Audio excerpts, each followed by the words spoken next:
We walked in the middle, as we usually did when we were kids, in the middle of a movie, Paths of Glory.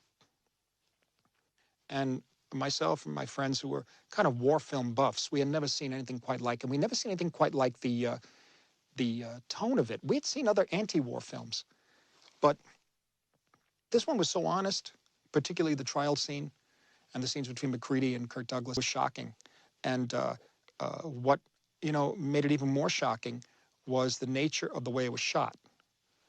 The use of the tracking camera in the trenches. Many artists, when they put a canvas up, which is blank, they start with very detailed pencil strokes, very small, delicate pencil strokes on a canvas.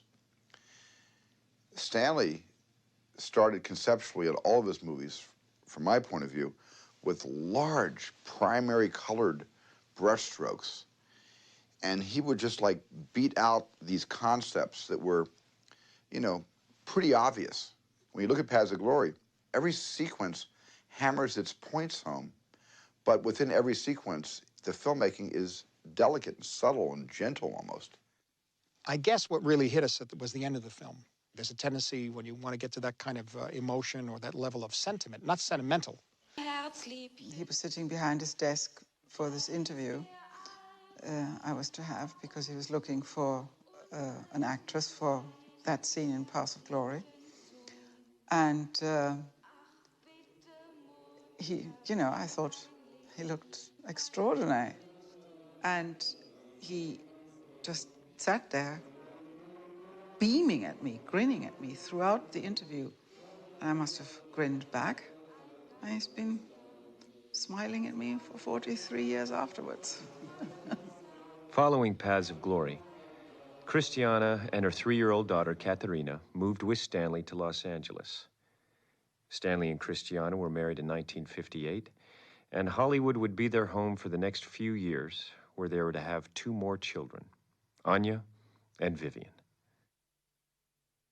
For its damning portrayal of the French officer class, Paths of Glory would be banned in France for nearly 20 years. But the film brought its director firmly to the attention of Hollywood. He was still only 28. This is Stanley Kubrick. I think that if the reigning powers had any great respect for good pictures or the people who could make them, that this respect was probably very well tempered by the somewhat cynical observation that poor and mediocre pictures might just as well prove successful as their pictures of higher value. Television has changed this completely, and I think that despite the unhappy financial upheaval that it has caused in the movie industry, it has also provided a very invigorating and stimulating challenge, which has made it necessary for films to be made with more sincerity and more daring.